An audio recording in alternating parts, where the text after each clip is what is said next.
I talk about bringing meaning back at work, and so many people are reaching out to me saying, "You changed my life."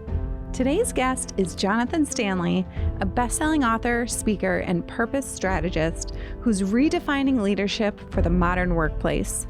With a background in scaling companies, shaping global brands, and building cultures of trust, Jonathan brings a powerful mix of heart and strategy to every conversation.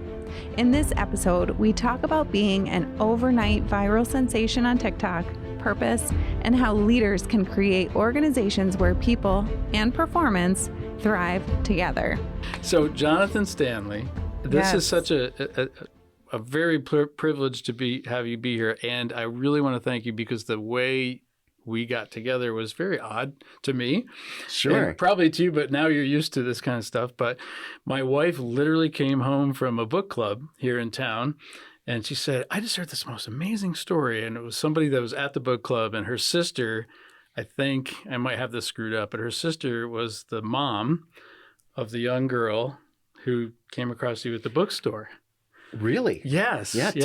Taylor. Yeah. And I know a lot of people have heard the story. And I think you said earlier, was it 80 million views on TikTok? Yeah, 80 million views. Yeah. So tell us about what that was, moment.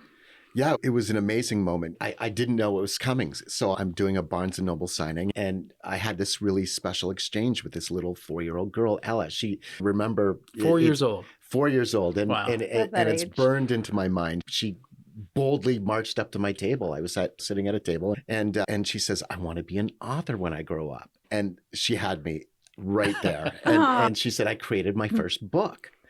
And so we had this really special exchange. And so she was the highlight of my day. And, you know, what a lot of people get wrong about this story is the media spun this as a lonely author sitting at table. And I wasn't lonely. I wanted to be there. It was really important to share my message with people. So sitting at that table, I walked away selling 12 books that day. And I was excited. I came home to my wife and I was like, I sold 12 books. Yeah. This is really cool, right?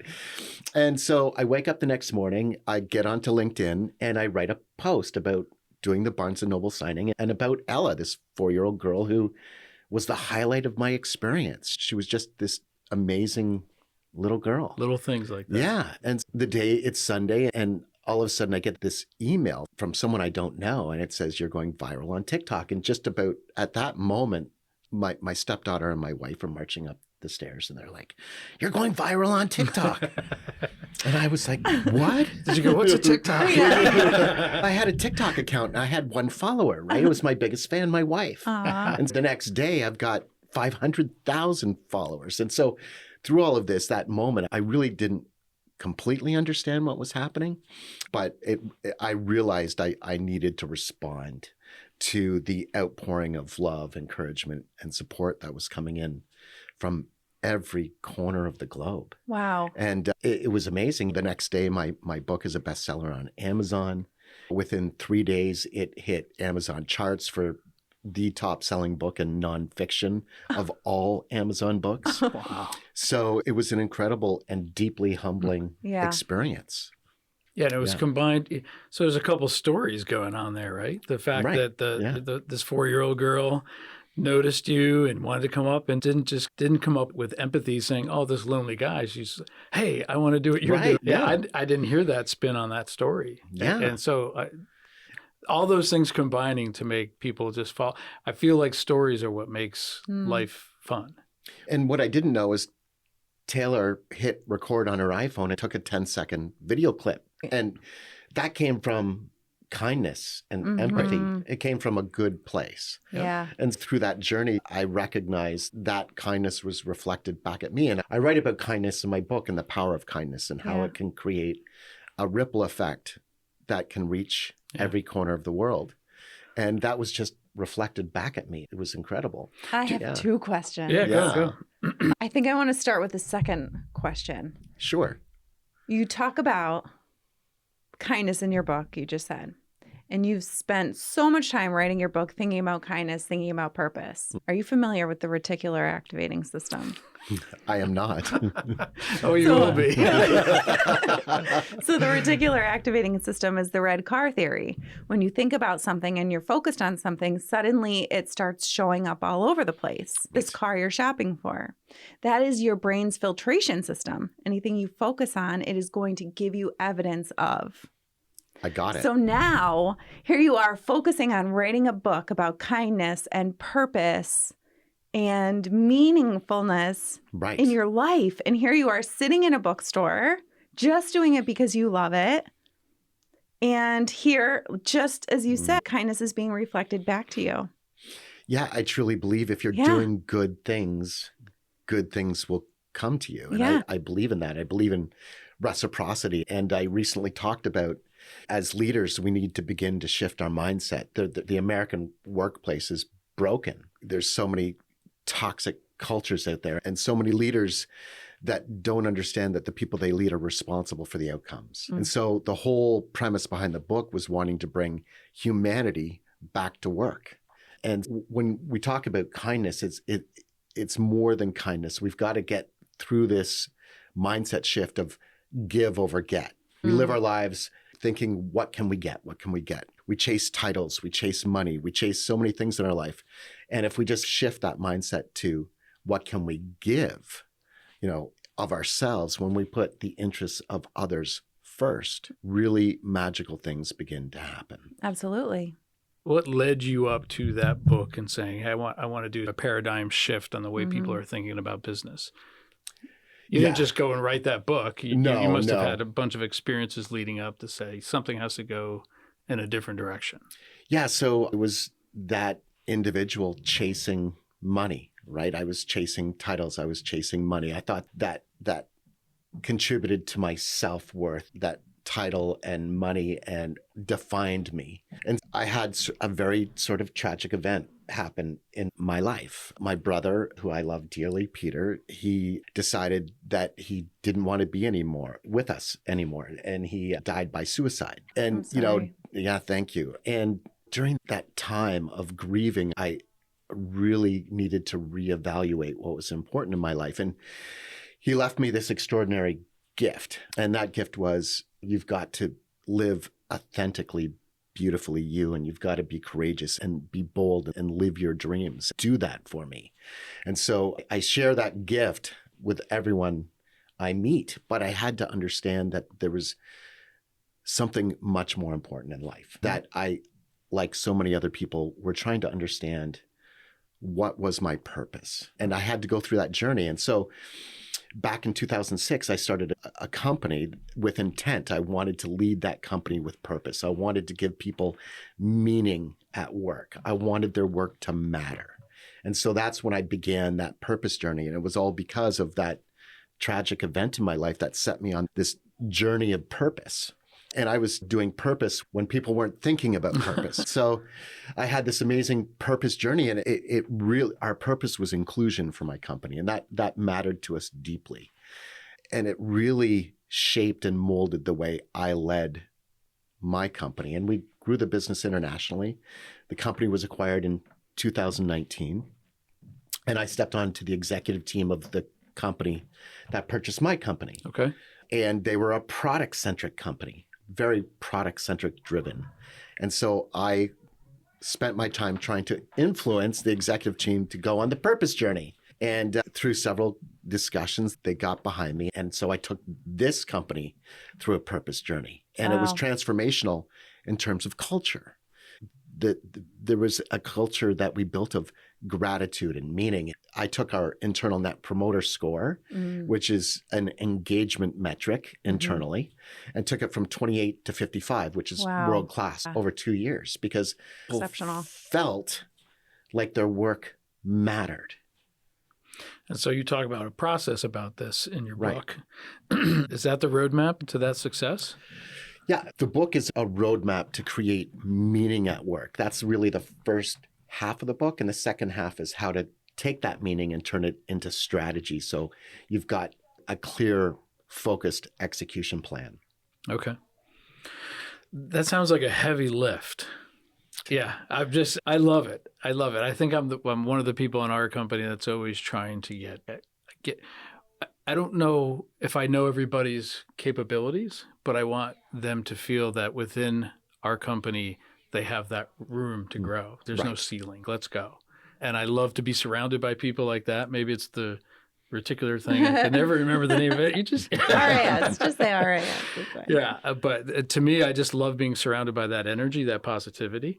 But you can also, I feel like business owners or management sometimes will feel like, hey, that's nice in theory, but it won't work when you apply it. So do you get that pushback from some people, or? But you've proven it, though, right? I've not only proven it, but I've done the deep research behind it. And the fact is that purpose-driven companies grow 3 times faster than non-purpose-driven companies. Wow. That's a good stat. And in terms of productivity, it's 56% higher because people feel valued. I talk to so many people every single day that are completely disengaged at work. They're checked out. They're quietly quitting. And the reason is because they don't feel valued, heard, or seen. We're not creating environments where people can go to work and feel like themselves. And that's a real problem because it affects every part of culture. And really, you have a choice as a leader. You can create culture with intent, or you can allow culture to grow organically and chaotically through the formed opinions and expressions of the employees that you've hired. And so to create a culture of excellence, as a leader, you've got to create it with intent. Yeah, the latter sounds a little dangerous. It is, and it happens every single day. I think it's happening. I think it's running rampant through organizations, especially when they're large. What do you think is, I would say, I don't want to say easier because I don't think any route is necessarily easy if it's worth doing. But if a company is feeling toxic, do you feel as though it's easier to work with the team you currently have and transform it internally with the current team? Or do you feel that sometimes there might be almost like bad apples that could be spoiling the bunch that maybe have to part ways? That's a great question. And with change, it's always this 70-20-10 rule, right? You're going to have 20% of people that are going to be advocates for that change, 70% that are going to be fence sitters. At trying to see if you're going to talk the talk and walk the walk. 10% are going to be detractors. They're going to be the people that are against the change. And the fact is, if you've got a toxic employee, I'm sorry, but you've got to get rid of the toxic employee. One bad toxic employee can create cancer inside of an organization. Especially when they're toward the top. And the challenge is, a lot of companies, they talk about core values, but we can all put core values on our walls. We believe in trust and integrity and respect and teamwork, but they don't live those core values. And that's a real problem because if you've got core values and you don't live them, particularly from a leadership perspective, you don't talk that talk and walk that walk, you erode trust. Yep. And there goes the breakdown of the entire culture. Exactly. Yeah. Yeah, there are a lot of managers, owners, execs who say things because they know it's the right thing to say and they don't follow it up. They don't live it and define it through action. Correct. Yeah. When you were going through this purpose journey personally, did you feel like there was a lot of unlearning you had to do? Oh, absolutely. I think there was a lot of things that I thought I knew, but I failed miserably. And I'll give you an example. So I wanted to create a culture with clear intent. And at the time, Tony Hsieh was building Zappos, and he had created 10 core values. And that became the ethos of the Zappos culture, great culture. And so I wanted to follow suit. And so I said, okay, Tony Hsieh did it. I'm going to do it, right? And so I created 10 core values and thought I was on that path to leading with what was important to me in terms of building culture. And what I learned is I failed miserably. And I failed miserably because I created the core values for me and not for the organization. And the other thing I did was I began to understand that only specific core values resonated with some people, others did not. And so we had to step back and really think deeply about who are we? What do we represent? What do we truly believe in? And what are we going to stand up for? And so we narrowed those core values down to 4. That everyone could get behind Oh, and connect with. And so it really became our mission to live that every single day and influence how people act, think, and communicate. And that's really about that's what core values are for, is influencing behavior. And so that was a big learning lesson for me. wow. So it was defining the difference between core values for yourself versus core values for the organization. How do you come to that? You could say that, but then when it comes down to it, how can you tell the difference between a core value for yourself and a core value for the company? And you answered that by saying how many of the people are going to get behind the values. And a lot of people have values that are misaligned with their why. Yeah. Why do we exist? Why are we here? Why are we building this business? And how are we meaningful to the people we serve? And when I say meaningful to the people we serve, I'm talking our employees, our customers, and our community. And so when we step back and think about why we exist and what's the aspirational change we want to make in the world, and that's the part that people miss on purpose. They answer the question why we exist, but what is the aspirational change we want to make so that every decision we make moves towards that? And what are our core values and how do they align with our purpose?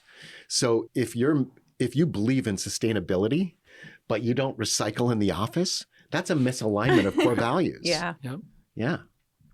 As usual, I have a million things. Yeah. Yeah, I feel I work a lot with clients who are business owners, and then maybe not today, but in the near future, I'm thinking about selling my business or transitioning out, or maybe it's to the next generation or to the existing management that's in there, some sort of a transition or an exit. It sounds like there's a helicopter outside. what I is don't know what that? that is. We don't get that much in the studio. Anyway. Did you order that? I was going to say, is that for you? Special effects. We I'm just here to pick you up. Is it Jonathan, time already? yes, they just flew in special for this. We have a huge budget here at the Beyond the Bottom Line. And we're way above the line now. But what I was going to say was as those owners try to think about their business, a lot of them it's been centered around them. And I'm not talking huge corporations, I'm talking a lot of the small business owners. And so as they built out, it wasn't a definition between what's good for the business versus what's good for me. It's that one and the same. But I think that those who we have helped successful, and I've seen them go through this whole process, have been the ones that have taken the time to sit down and think.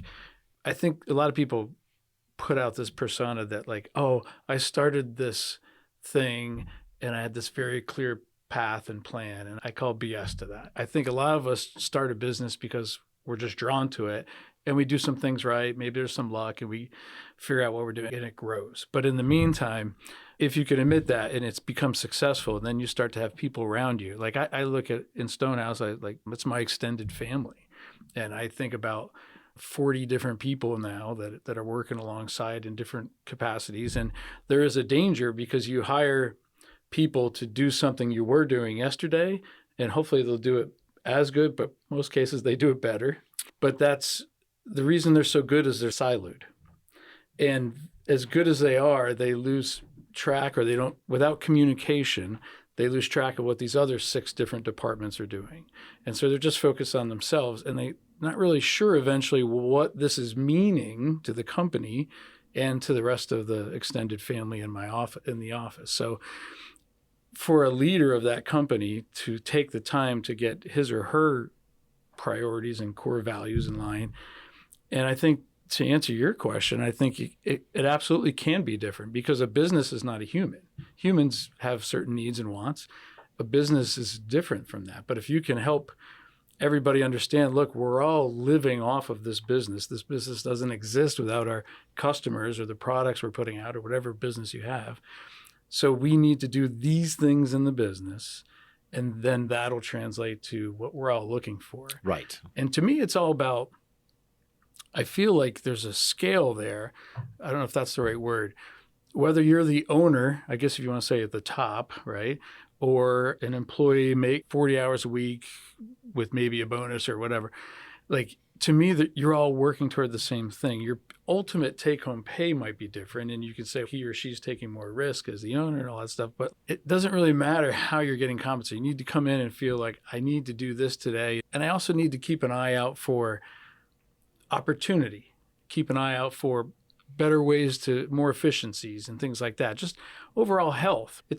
I guess it's almost like treating your own body like it's just me and I don't care about you. No, like we're all here to do the same work. Hey man, why are you eating those chips? I don't mean to single you out, John. Right? I don't know your eating habits, but like we all have to be healthy. We all have to feel like we're moving toward that same goal. I went off on a big tangent there, but I feel like there's a lot of serendipitous things that we've talked about so far in just the first 20 minutes. And I feel like you sitting in that chair is very odd timing for me, because I'm thinking about more and more about what we do in our company and how I help clients in their company. And your book sounds like the exact same thing I want to curl up with on the beach. If you don't curl up on the beach, but you know what I'm saying, under an umbrella on this summer's vacation, because I want to understand how you're doing this. And you explain those templates in the book. Sure. And you talk about silos, but the fact is silos are barriers to growth. And this cross-functional communication, there's really 4 keys to leadership, which is, you mentioned it, effective communication is so important. And a lot of people don't have effective communication. Empowerment, obviously, transparency, and accountability. And I work with so many companies, large and small, that have at the top an accountability issue. They tolerate behavior that is counterculture positive. And when there's a lack of accountability at the top, it creates a lack of accountability across the organization. And so from a cross-functional perspective, you've got to have everyone aligned and rowing in the same direction.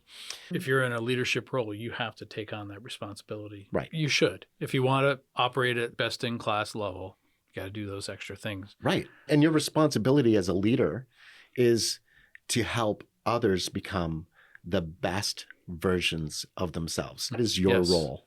I agree 100%. We have this thing in the middle of the week we call the huddle. And just now it's virtually everybody just jumps on. So we have many of us on the screen. I built an agenda and I put above and beyond as one of the lines. And I just want anybody who, I had to force feed it first, anybody that you worked with in the past week who really did an extra solid for you. I didn't expect Christine to do that, but she came back and gave me this long report. It was awesome. It was super helpful.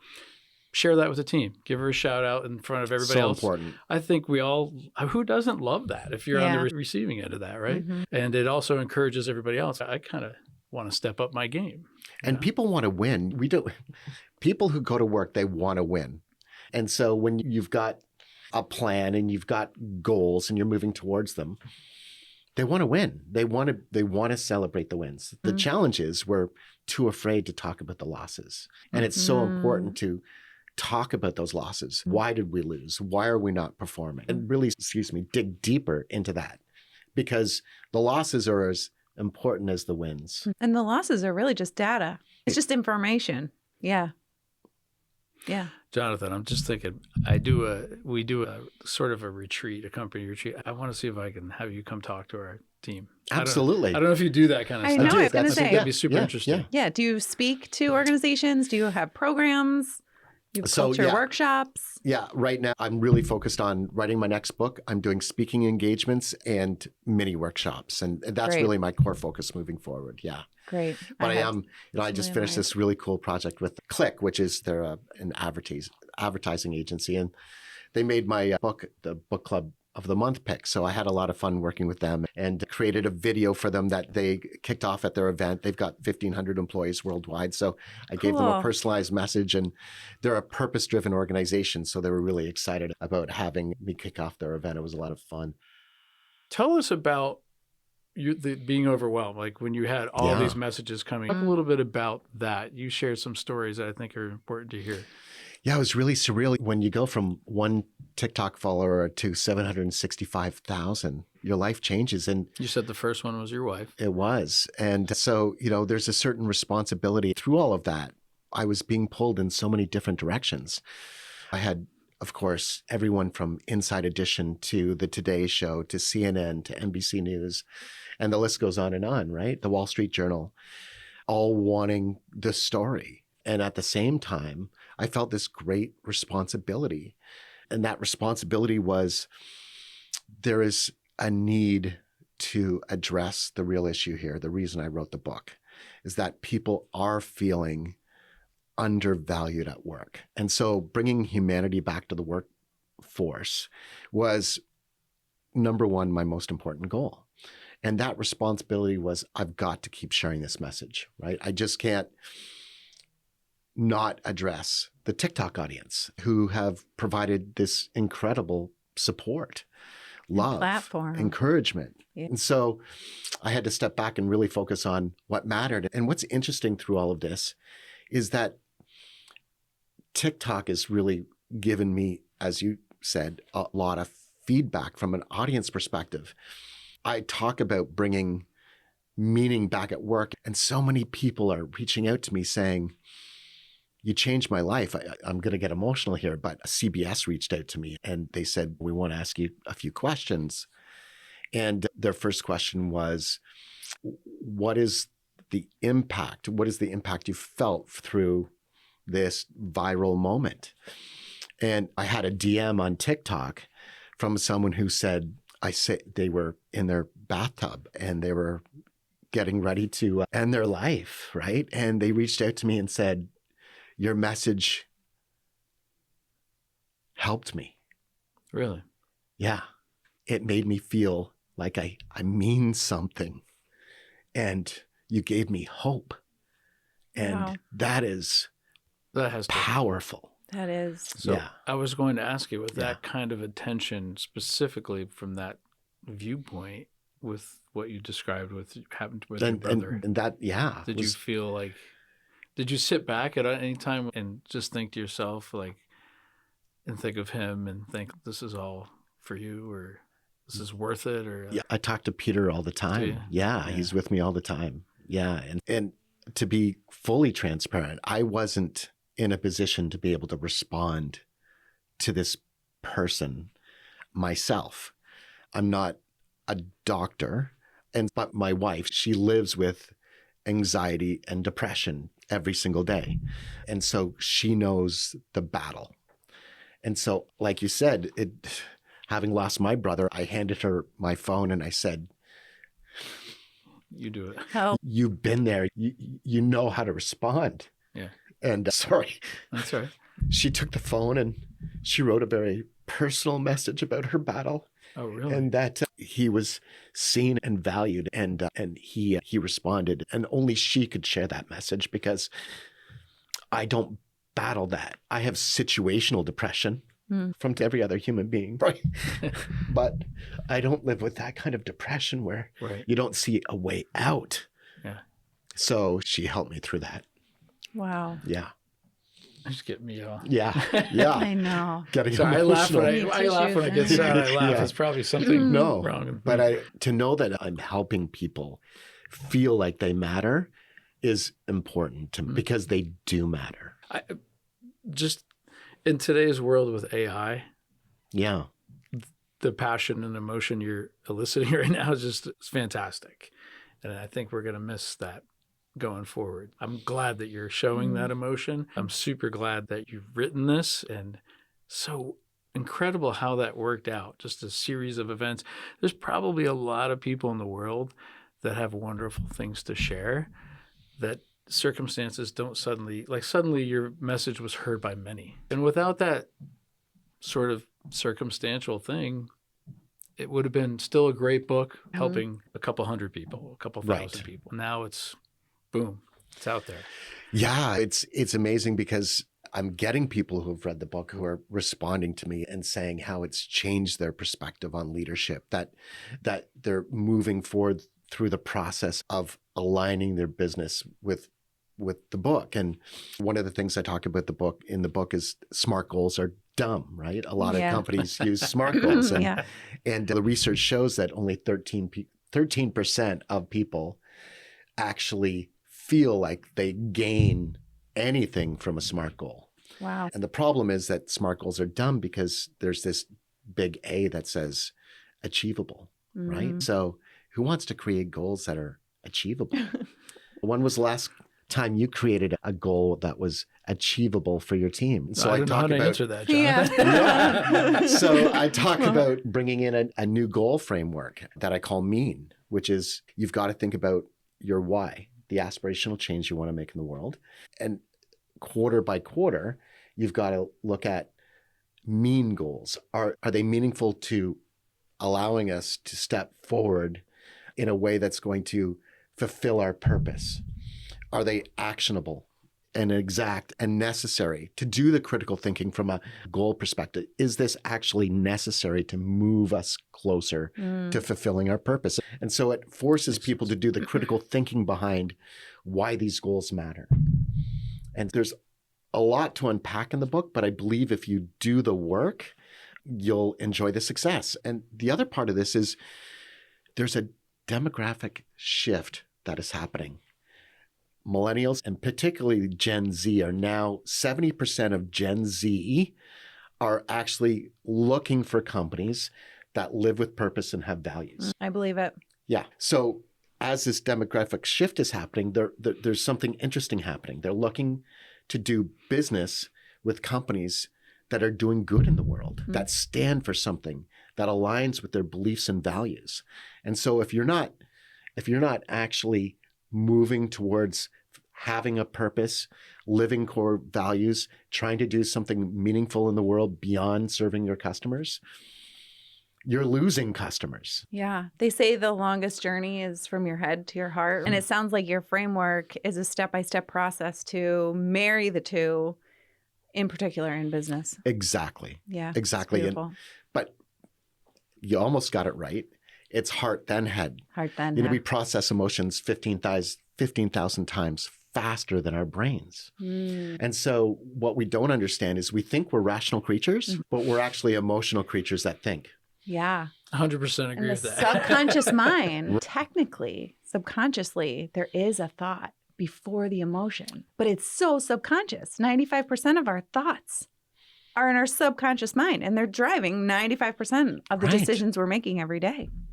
So you're taking that and marrying the two, and it's so beautiful. It's not just on an individual level, which I personally love to do, is work one-on-one, but you're taking it to a large organization with many different people, with many different beliefs and many different values and goals, and bring that all together toward a unified good for the community, for the greater world. Good. Yeah. Whether it be in Individually your community or society at large. Yeah. Yeah.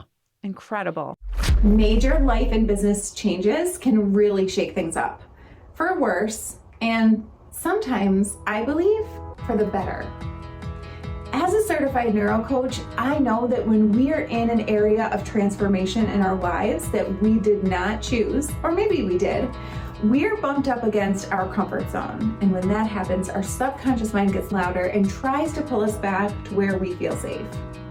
But I know as a certified neuro coach that this is the perfect time to take this transformation and turn it into something that you desire, something that you want. This is the perfect time to rewire those old limiting beliefs that have gotten in your way, and let's break free from that in this time of transformation and make it work for you. Let's turn this into a magical moment.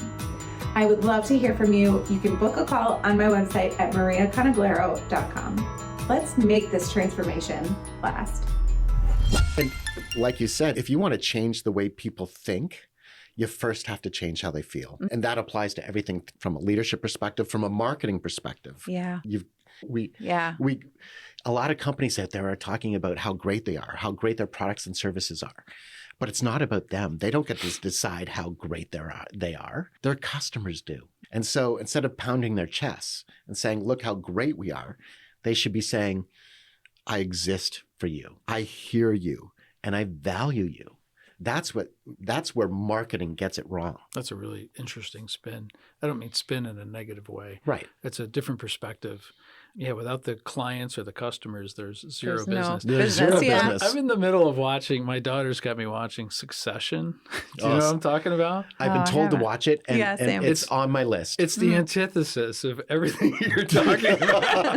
It's literally the ugliest parts of corporate. But I'm interested in it because it does you strip away just everything over the top. It's at the largest extreme. Everything's parabolic in that show, but the acting is good. But most importantly, like it's dealing underlying real serious issues that companies deal with, families deal with, close small companies. This is my world that I live in, Right. And it's interesting to see that. And I was watching it just literally last night. We were watching 2 episodes. And I think to myself, it doesn't have to be that way. Like they're showing the most extreme, but there has to be some, it's not like either you make a ton of money and you just roll over everyone, or you go bankrupt and you die a nice guy or girl with no money. There's a nice in between there. There has to be. And there's a lot of us that live in that world. As a business owner, there's a lot of business owners that create businesses that to generate a family income. And let's talk about someone that reached out to me last week. They run an animal rescue shelter. They read the book, they're applying the work, and it's transforming the way they do business. And they've hired their first 2 employees because of the work they've done from the book. Mm-hmm. So it applies to small business owners just looking to create an income for their family. You don't have to generate millions of dollars of income to be happy. And I believe that success is not about money. If you're profit focused, it's a short-sighted goal. It shouldn't be the primary goal. Because if you do the right things for the right people, the money will follow. I used to reference this a couple of times in these interviews. I grew up building houses with my family and everything. And I would get frustrated because I was a young guy. And so I was told to build that wall. And then whoever, my dad or my brother, would leave to go do something. And I would have a question. And I'm not sure if I should do this with the window here, the door here. The plans don't really show that. And so I would do nothing. And then they'd come back and it wouldn't be done. Like we'd get into an argument. I'm like, well, my problem was I didn't know outside of the specific instructions. I don't know what the goal is. What is this wall? What's going on the wall? Is there going to be cabinets? Okay, we need more nailers. I won't go into construction lingo, but basically, I feel like it's transferable to any company, right? 100%. If you're not the person that knows what those core values and where the vision is of the company, you need to be the person. If you're the person that knows all that, you need to relay that to all of your team members so they know that. Otherwise, you have to be in 20 spots at once, and you can't do that, right? So give them the vision, say, hey, this is what our end goal is, or at least for the next month, and then you're the expert in that area. When you come up to obstacles, figure it out. If all else fails, let me know. But in the meantime, we'll go work on something else. But people don't communicate. It's so bad. It's so easy, but people are so communicate. bad at it. Correct. Is this book going to help me be a better communicator? It will give you the direction, a clear path forward so you can effectively communicate the plan. And the plan is everything. Yeah. From a leadership perspective, we all can be better at communication. Sure. Even myself, I'm learning and growing all the time. I do public speaking. Can I improve? Absolutely. Absolutely. In terms of effective communication, you've got to recognize where you're strong, where you're weak, and focus on those incremental things you can do to improve that. The challenge is, of course, as leaders, right, we want to solve a bunch of problems. Okay, I can be more effective at this. I can be more effective at that. And we try to wrap it up in a big ball. But we can only solve one problem at a time when it comes to self-improvement. If we focus on too many things, we'll never improve. Yeah. You just keep feeling like you're failing over and over. Yeah. Yeah. It's celebrating those micro wins along the way. Exactly. Yeah. Yeah. No, I have to kick back here because I have a lot of things I want to say or talk about. But I have a question. Yeah. The book writing process. How did you go from, I have an idea, I think I want to write a book, to then writing the book and self-publishing it? Tell me that journey and any kind of mental challenges you had to overcome just yourself. So I knew I had the opportunity when I was working as a chief experience officer for this company out of Bluffdale, Utah. And in 2023, the goal was to grow that company, and we did. And it was acquired by a private equity firm based out of Sweden. They were profit-focused, not purpose-focused. So I was eliminated. I didn't have a role to play in a PE firmed business. And so, like many Americans who have lost their jobs, I had this sort of identity crisis. What am I going to do? Who am I? Do I have any value to offer? And I really thought deeply about that. And I decided I've got to share my story. I've got to write a book to help other people succeed. And I wanted to share the strategic planning framework I had created while building my company and the following company. And this sort of was iterated through my role as a chief experience officer and simplified so that everyone knew where we were going. Everyone was on the same page. It was highly effective. And that was my idea for the book. But then I got to really thinking about it. And I thought, I'm passionate about purpose and culture. This has to be a piece of that. So I started, like many people do, iterating in a notebook, thinking about the process and drawing diagrams. And of course, I came up with this concept of the infinite loop. I call it the infinite loop of connection. And that was iterated through going through the notebook and thinking about problem solution, impact, internal, external, and then evidence. How do I share evidence both internally and externally? And so this sort of formed through iteration. And that's when I began saying, okay, I've got something. I'm gonna start the book writing journey. And I plowed through the first draft. Did you? I did. I just plowed through it. Did you say, I'm going to write every day? Did you just block out and say, I'm going to get this done in 2 weeks? What was your... Yeah, I didn't know how long the process was going to take, but I wrote every single day. I became really passionate about the process. I would sit at my computer for 4, 6, 8 hours a day, just writing That's and writing creative and writing flow, and writing. yeah. Yeah. And so it took 8 months. Wow. And at the end of the process, I realized I had a really crappy first draft. That's what they want. Yeah. And a lot of people approach writing differently. Yeah. I learned a few things along the way, of course. And a lot of people said, start with outline. And I did not start with outline. I just jumped into it and wrote chapter by chapter. And you'll appreciate this. So at the end of the first draft, I was very proud of it. And my first reader, of course, was my wife. And so I ran out and I got highlighters and different colored pens. And I handed this big manuscript to my wife and I said, read the book. She read the first chapter and she came back to me and she said, Jonathan, get to the point.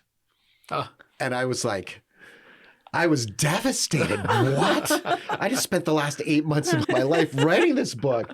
And that was an emotional punch in the gut. I thought, what do you mean get to the point? And as I took my manuscript and I started editing it and I brought it to an editor, an amazing guy called Dan Good. He's reading the manuscript and he says, Jonathan, get to the point. And I was like, oh, man. So I had to share this story. And she said, you weren't willing to listen to me. But of course, when Dan says it, outside the house, it's a different story.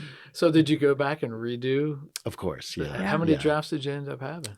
Actually, the first draft, I just moved some things around. About 60 pages hit the cutting room floor, which is pretty normal. Every writer has to recognize that not every page is going to matter and it's okay to let go. And I think a lot of writers get so tied to their words that they're unwilling to let go, right? I think it's really important. If you're not adding value in the narrative, get rid of it. And I wasn't sad about that. And I went through the editing process, a content development edit, just to make sure the stories were in the right place, then an edit, and then a proofread. And so I was really fortunate. I really didn't go through too many drafts. Oh, that's great. Yeah. So total from when you first sat down there to when it was? About a year. About 1 year. Yeah. Yeah. Did you know that going in? Did you expect that? Or was it just? I was okay. It wasn't a process I wanted to rush. Okay. I wanted to get it right the first time. And it was a learning experience for me. And I think that going through the editing process, which is hugely valuable, I learned a lot. And I wanted to be inclusive and I wanted to recognize that everyone matters. And so going through that process, it really forced me to be really particular about what I said and how I said it and being open to feedback. Were there any parts along the way where you felt like, oh, what am I doing this for? No one's going to read it. Any kind of self-doubts that crept in? I really didn't have self-doubt because I was so passionate about the message. That's incredible. I think that where the doubt begins to come in is around the launch of the book. And of course, you're thinking there is that fear. And I had it, right? Just as the book was about to launch, I thought, will this matter to someone? And I wrote the book, and I said this all along the writing process. I was writing the book for just one person. I said, if I can change someone's life to get them to think differently about leadership and how to lead and do good in the world, if I can influence one person, it was all worth it. And then, of course, thousands of people are reading the book. Yeah.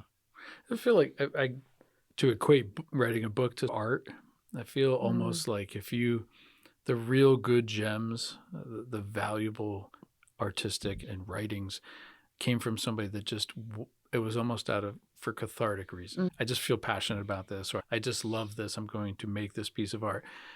If you say to somebody, write this book to sell a whole bunch of copies or make this art worth a lot of money, Right. It's a totally different outcome. Yeah. So I think you approached it With purpose. Yes, you stole it. That's a trailer. Sorry. No, that's great. I That's did, great. yeah. And I learned a lot through the process about myself. I write in the book about a conversation I have with my son, Nicholas. And I was talking about how I was doing business with certain companies because of what they stood for and what they believed in and the values they shared. And he pushed back on me. You know, we're talking about the book, and I had almost completed my first draft. Excuse me. And he said, Dad, how do you like your iPhone? I said, I like my iPhone. He said, really? How do you feel about the suicides in Shenzhen with Apple? And I thought, oh, wow. Yeah, I never thought about that. And so he said, Dad, what do you think of Tesla? I said, they make a nice car. I don't have a Tesla, and he said, what about the cobalt mining that they're doing that with child labor? And because he was really pushing back How old on was me. he? He's 20 and Okay. just finishing his degree in international relations. And so he really made me think about that. Wait a second, I'm doing business with companies. So I started to dig into that and really dig deep into the research and learn more about these stories. And my message in the book is that we do the best we can with the information we have. And we all have a personal choice to make. I still have an iPhone. Apple corrected that. Hewlett-Packard corrected that problem in supply chain several years ago. These things do happen. It becomes much more complicated, particularly when you're working internationally. But we all have personal decisions to make about how we live, the companies we support, and how they align with our values and beliefs. Yeah. Yeah.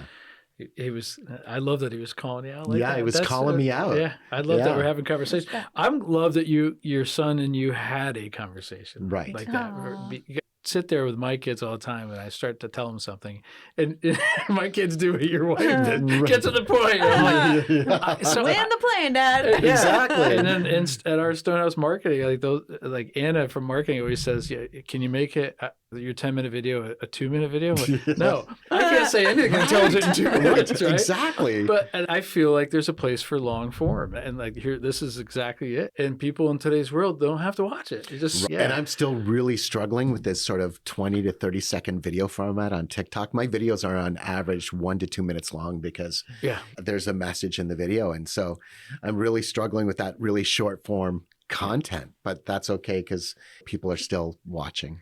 Yeah. But there's still a place, Jonathan, for deep thinking. I think it's important in everybody's life. I know you agree with that. I know a lot of people that know me know that I'll just go outside in the middle. Instead of a lunch, if I'm working from home, I'll go outside and sit in the sun for 30 minutes. Right. And it looks like I'm being super lazy. I'm sure it does. But I usually come out of that with 2 or 3 really good ideas, and I get right back on the computer or get on the phone or go see somebody, and I So blah, blah, blah. important It to take is. that time. Yeah. Get the noise out and regenerate and get your clarity and your Mm-hmm. vision, your focus, all those things that you're talking about. Yeah. Without that, you don't have, you're just going through the motions. You Right. easily And lose yourself. if Yeah. you become Mhm. scroll an hour of Instagram or TikTok and Right. it goes by like that, it was fun, but it wasn't. It's a rabbit hole. Yeah, Mhm. it can be, but it can be used. Like, here's a Right. great example. You literally are changing people's Mhm. lives. And you're probably not getting feedback directly from a lot of other people. So as your wealth builds, so does the amount of pressure that surrounds you. Maybe your income is still higher than ever and your business has more revenue than ever, but you're also thinking about your family, your employees and their families, debts that you need to pay off, taxes that you want to minimize, cash flows to track, all while trying to stay excellent at your job and innovative within your industry. Our team at Stonehouse helps you manage your personal wealth, whether it's in your retirement plan, your business, or any other place. While you're busy out there conquering the world and trying to take care of others, don't forget about taking care of yourself. Contact Stonehouse to see how we can help make your life better. All that success that you've had in such a short window here all of a sudden, which is like a culmination of all your life experiences, you put it out there and you make it out of the right, from the heart, basically. Put your mind into it, you get it out there. Now, because of some circumstances, it gets magnified, and now you're in a spot that you didn't probably ever expect to be, but you're thrilled, I think. Grateful. Grateful. So my question is, what's next for Jonathan Stanley? If I could talk about you oddly in a third person. Yeah, great question. I'm starting a second book.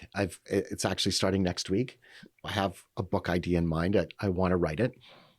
Really excited about that. I'm looking at the process. I'm going to take my time. I'm going to do it right. If there's anything I've learned through this experience, it's that we are craving meaning. We are craving humanity. It's so important, particularly with all the noise today, right? There's so much noise. There's a lot of things that are not good in the world that are happening. And we all need to feel connected in ways that matter. And so I want to continue that story in a second book and write about how we can connect and show up. And I think that's one of the lessons learned through all of this is showing up. I was sitting in that Barnes and Noble selling 12 books because I showed up. And a lot of people just simply don't show up. And that's so important. So writing a book, speaking engagements, I'm getting all kinds of requests for speaking engagements. I'm being very selective about where I speak because I want to speak to audiences that want to hear the message. I don't want to be hired because I'm the guy that had this viral TikTok moment. I want it to matter. And I'm working on some exciting projects with TikTok, which is really cool. So we're doing a TikTok live series over the next year. Super excited about that. I'm the only author they actually support and represent right now. They're just really a great team of creative individuals who said, Jonathan, you can take this wherever you want to take it. So it's pretty exciting. I want to do something meaningful. And beyond that, working with companies like yourselves who are truly vested in wanting to be better, become better. And that's where I'm going to focus my time and energy. Yeah. Does your son cringe when he hears dad's going to be live on TikTok? Yeah, it's funny because there have been these moments where my stepdaughter has run into her mother's room and she doesn't want to have these conversations in front of me, but she'll say, Mom, I got 60,000 likes on my comment from Jonathan's post, and she's super excited, but she doesn't want to share that with me, right? Because that's just uncool. But so cute. That's why my daughter does the opposite. She'll take little snippets from like Blue Collar Wealth. Really? Yeah, she'll take from our other podcast. So she'll be like, oh, wow, Roth IRA conversions. That's super interesting, Dad. Yeah, very cool. So they're going to send me on a new journey now, of course. Thank you for that. I'm gonna research and investigate that. Yeah. Yeah. Oh, the reticular. Yeah. The reticular activating exactly. system. Yeah. It is my favorite thing. That is cool. I it's really love cool. the reticular activating system. It's so powerful when you realize how your brain works and you can leverage it. I love it. Yeah. I love it.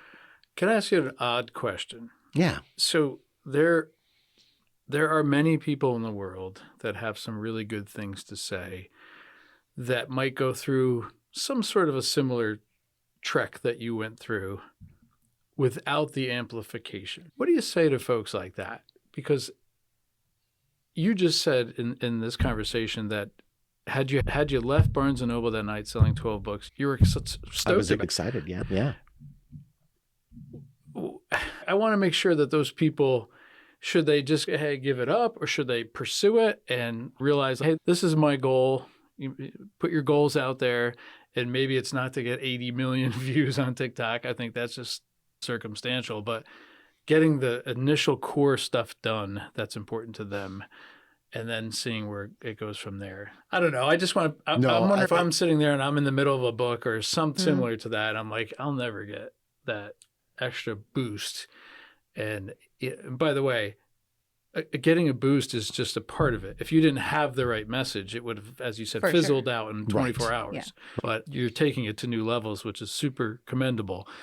But I'm just wondering about the mindset of those people that really still need to go through that, whether it's cathartic process or whatever reason they're doing it. Yeah, I hear it every day, of course, being on TikTok from creators who are struggling. And I think that the challenge they face is they're trying to find their way in the world. And the most important message I would say is that you've really got to believe in your purpose. And I have a purpose. Purpose goes beyond what you're doing for your organization. My personal purpose is to help people connect to their purpose so they can wake up feeling inspired about making a difference in people's lives. That's my personal purpose. Mine's similar. Is it? Yeah. Yeah. So I truly believe that at my core. Did I think this book was going to be wildly successful? No, I didn't. But I wrote the book for a very different reason. And I think that you've got to keep believing in you. You've got to keep believing in your message. And most importantly, show up with authenticity. You may not get the wild success. Let's face it, this viral TikTok moment was a moment in the universe that is something that typically does not happen in someone's life. And so I am incredibly grateful for that moment because it did give me the opportunity to amplify that. But how can you take your purpose and help others succeed? How can you use your message to help people become better versions of themselves? And that's both personally and professionally. You're a financial planner. You run a financial planning business. But if you look at it from your customer's perspective, right? What can you do to help them become the best versions of themselves? And it's about fear and aspiration, right? They have fears and they have aspirations. So how can you fit in and share that worldview in a meaningful way? And so for people out there trying to share that message, if they're truly passionate about what they do, they've got to keep following the path. They've got to keep following the path. Yeah, I like that. That was a beautiful answer. Yeah. It was. I have a tight question. Yeah. Since this is beyond the bottom line, where does faith play into your entire ethos?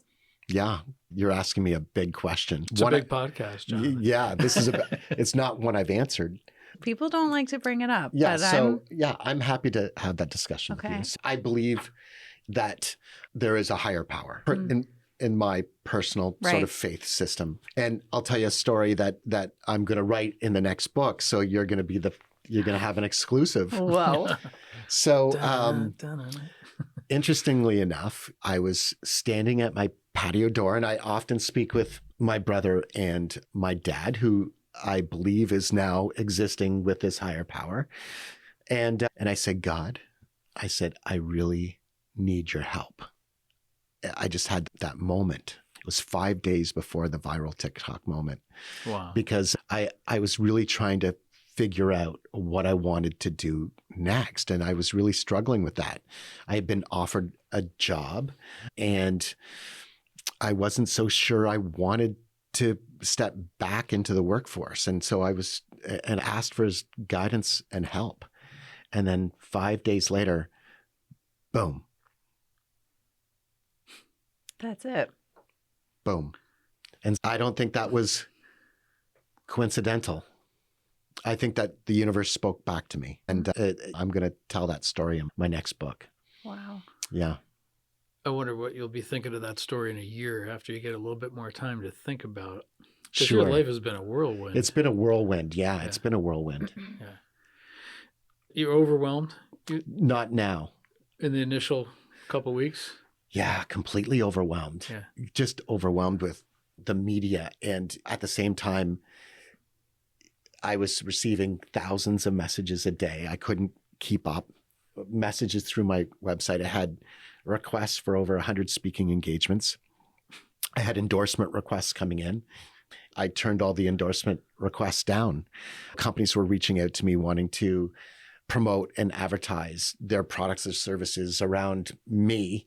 And I wasn't comfortable with that because it had, as I said, I really needed to be thoughtful about this. And I certainly don't want to promote a product or a brand that doesn't fit my personal belief and message. So I've resisted all of that. And I've turned down a lot of people would think, why are you turning down opportunities for revenue? You've got companies reaching out to you wanting to monetize this. And some people would step right into that and monetize. Not me. I want to make sure it's right for me and it's right for audience. So I'm not going to promote a company just to make money. That's what your whole book is about. Yeah, it doesn't feel right. Maybe I shouldn't ask this question, but why did you allow us? Why did you choose this? Beyond the bottom line. Because I think it's really important to support local business. I think it's really important to be connected to community. And I think that every podcast is a privilege to be on, to get your message out there. I think if we can impact one person through this podcast, then we're doing something meaningful. Certainly from a podcast perspective, I've done several, but at the same time, I also recognize it's a privilege to sit in this chair. You can't step into. Not everyone has this opportunity. People don't get the opportunity to be invited to podcasts as a guest of their show. And so we really need to work together as people to carry this message forward and make the world a better place for all of us. I would say it works both ways. It's a privilege for us. We have had just the people that come in, yourself included. You got a million other things you could be doing, right? Yeah. And to come in and share But this your is message. valuable. Yeah. It's super valuable to us. And the whole reason that drove us is between our jobs, we just have such amazing conversations like this, but it's usually just one-on-one and confidential. Yeah. And then to ask you to share it with everybody in the area, it's pretty exceptional that you would agree to that. And the caliber of people that we have sitting in that seat, yourself included, I pinch myself a little bit going home at night, not like we're doing this every day, but it is pretty amazing that people, you are illustrating what I've always said in the last in the last decade of my career is like, in our area, there's just pockets of amazing treasures that most people don't know about. And a lot of the real successful people or people who are really good at something keep it to themselves. They do keep it to themselves. They share it. They just defer all the credit to the team around them, which I really admire people that do that. So my father was one of them. I grew up in a family of entrepreneurs. My grandfather was an entrepreneur. My grandmother was an entrepreneur. Really? My father was an entrepreneur. I grew up in that environment, and I finished my book. I hope a lot of people gloss over the acknowledgments. I hope you read mine because I tell a story about my dad. And as I finished the first draft of my book, he passed away. He never got to hold a physical copy of the book. And I wanted to dedicate a story to him.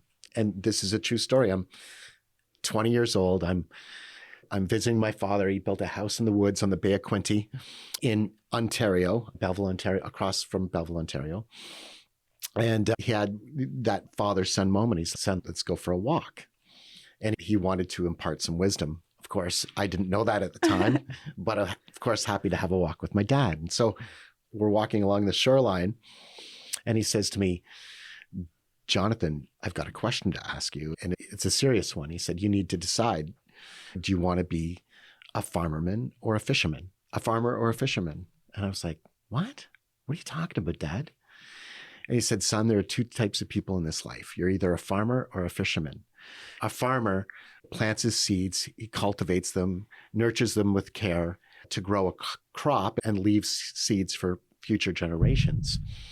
A fisherman is always going out to try and catch that elusive trophy fish, that one big catch. And you need to decide who you want to be. And so I thought about it and I smiled and I said, Dad, I want to be a farmer. Yeah. That's great. Farmer Stanley. Wow. Yeah. And a farmer you are. Yeah. Yeah. That's a wonderful story. See, that we is need beautiful. Stories. You have had a couple of real good ones here today. Great stories. I appreciate that. I have my own stories, but that was a good one. That's a good one. I might steal that too. I never heard that analogy between the two. I like that. Steal away. No copyright on the story. No. It's copyrighted, but I'll give you permission to use it. Thanks. Thank you for a little preview of your next book. Do you have a a specific topic that you're covering in that book, or you want to keep it close to your vest? Yeah, no, part of it's going to be the TikTok story. Of course, people want to know that story. And the book is going to talk about my depression after losing my job and trying to understand, after all these years living with purpose and belief and getting stuck in that sort of situational depression from really having that identity crisis about who am I? And it really forced me to think we tie so much of ourselves to our work, and we let our work define us, and we are so much more than our jobs. And so many believe that their value is tied to the work, and it's not. You can't let, what it's like being a small business owner. So when I was growing my business, it became 14, 16 hours a day of my life, particularly in the early days. It became very much interwoven into your identity as an individual that almost began to define your worth, because all those things that were of value to you, those hobbies, those walks along the beach, getting into nature and finding your peace, they disappear in those early tough days of building a business. And you can't lose yourself in that. Yeah. Many people do. Now, you said you could talk for hours on this I have topic. so many more questions, but I know. Yeah. We're like an hour of 16, so I don't want to take too much time from you. Let's do another 15 and we'll wrap it up. So hit me with your hardest. Oh my gosh. You're talking about getting wrapped up in your business.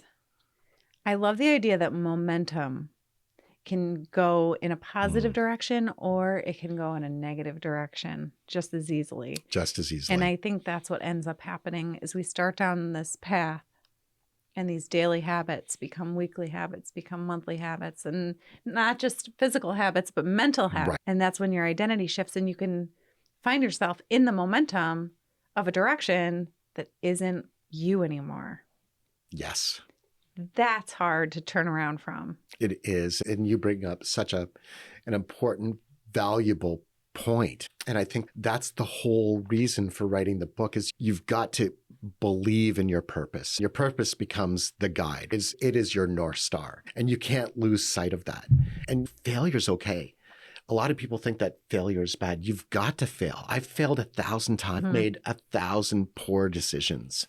But that is where the learning and the growth happens. And we need to recognize that these moments of failure are gifts. They help us grow. And the one thing that people don't talk about purpose, and I just actually started talking about this myself, is the gift of purpose is strength and resilience. That is the gift of purpose. So it's okay to fail. That's where the growth happens. It's where you build the strength and the resilience moving forward. I talk to so many entrepreneurs and business owners who begin the process of building a business. It gets too hard. They begin to fail. And guess what? They quit.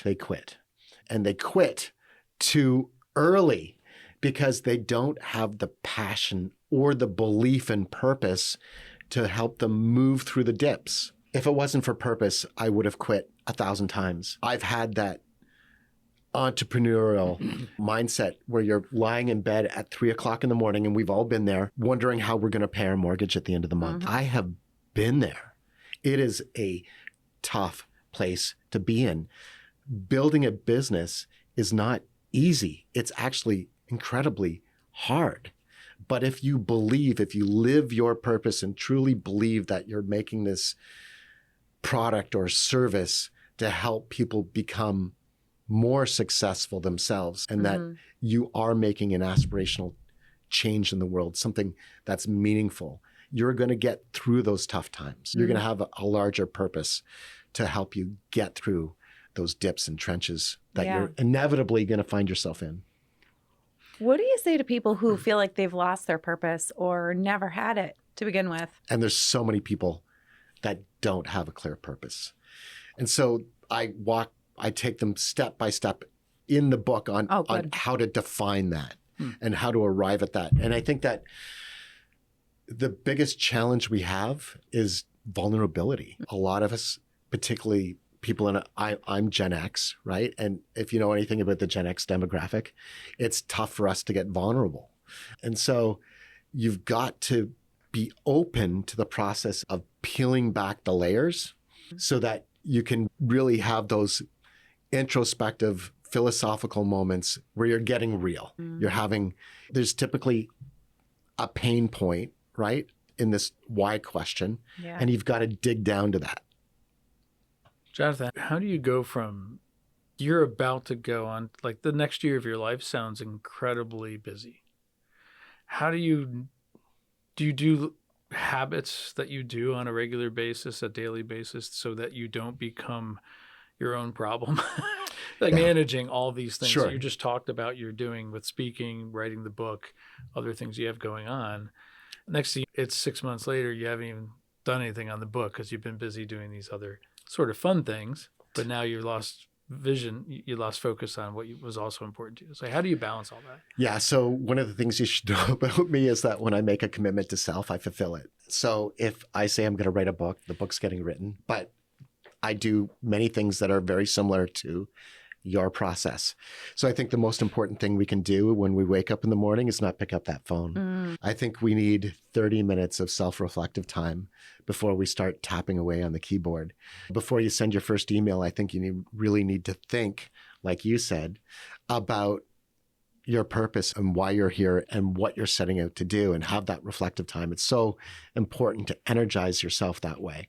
So many of us wake up with our phones beside our beds. It's the first thing we touch when we get up in the morning. It's the last thing we touch when we go to bed at night. We've got to put the phone down. We've got to have those moments where we can have that self-reflection and rejuvenate. And I know we're not all designed the same way, but you've got to do what works for you. If that's taking a 30-minute walk, if that's taking, 30 minutes of reflective time in the morning, get rid of the electronic device, take the earbuds out of your ears, and get in touch with self.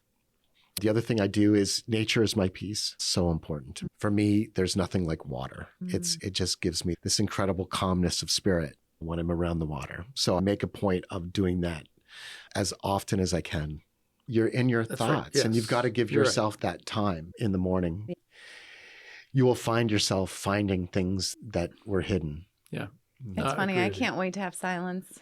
In my car, no music, no radio, no nothing. Yeah. Some of my best thinking's done on those long drives in a car. Cleaning. In Sometimes silence. I just go into the zone, and it's just me and I love it. Or weeding. Same with you. I like to be outside. Yeah. I also feel that I'm fortunate. I'm surrounded by awesome people at home and at work. And that was purposely built. Everyone we've hired, they've intrigued me or my partners, and we're like, this person's going to add. You can just tell they're going to add something to our company. I like being around everybody at work. So important. And you raised such an important point, which is hiring. Of course, I wrote the book. I look at job ads all the time. And I probably go through at least 300-400 job ads before I see a company that's actually promoting a position where they clearly communicate why they exist and what their values are. And so there's this big missing piece, right? From a hiring perspective, how do you hire the right people to come into your team to support that ethos, that purpose, those values you're building?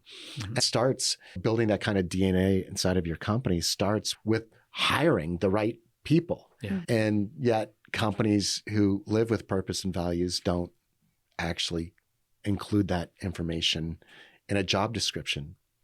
So important because, like I said, you've got the younger demographic looking for purpose and values, and they're going to seek the most talented individuals are going to seek out those companies offering that.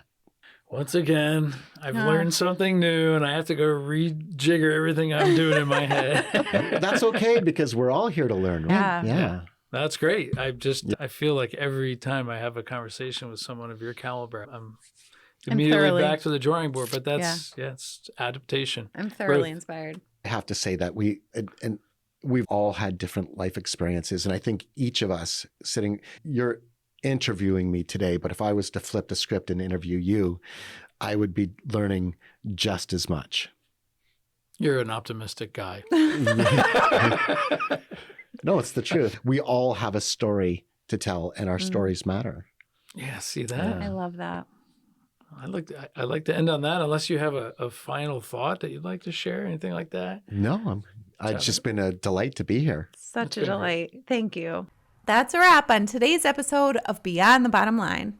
Thank you for listening. If this conversation sparked something for you, please let us know. Follow, share, or leave a review. It helps us keep having the conversations we love that you love to listen to. We'll be back in 2 weeks with more real talk from real leaders. Until then, here's to feeling successful beyond the bottom line.